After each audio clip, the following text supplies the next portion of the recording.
Монгол Улсын ерөнхийлөгч соёл урлагийн салбарынхантай уулзлаа. Соёлын спорт, аялал жуулчлал залуучуудын салбарт улсын хэмжээнд 486 байгууллага 7000 гаруй хүн ажиллаж байна.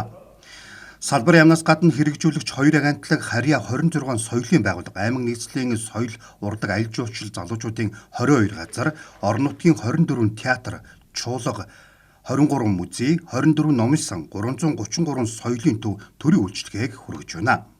Салбарын яам цаашид үндэсний урлагийг театрын бүтээн байгуулалт, салбарын ажилтан албаагчдын цалин үлсийг нэмэгдүүлэх, соёлын зөөлөн хүчний бодлогыг олон улсад зөрчлөн таниулахад онцгой анхаарч байна. Соёлын спорт, аялал жуулчлал залуучуудын яам энэ онд хүний эд зургатны оршуулгын газар, эсгийн их уламжил зан үйл, малын эмгэг ангаах уламжлалт арга ухаан гэсэн 3 өвийг ЮНЕСКОгийн дэлхийн өв болон соёлын бие төс өвийн жагсаалтанд бүртгүүлнэ.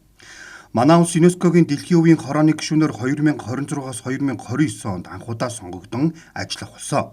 Монгол Улсын ерөнхийлөгч ерөнхий сайд Бахтан хил түүх соёлоо зөрчлөн таниулах, соёлын өвөө хадгалах, хамгаалах, уламжлуулах, салбарыг хөгжүүлэх хөрөнгө оруулалт, бүтээн байгуулалтыг нь дэмжих зорилгоор соёлын яамыг байгуулж байсан.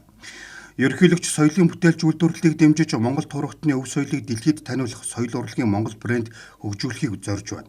Төрийн тэргүүний санаачлах дэмжлэгээр Чингис хаан үндэсний музейг байгуулж, эзэн богд Чингис хааны алтан хөшөө, шүтээ их цагаан туг, төрийн хасбуут хамгийг бүтээн залсан.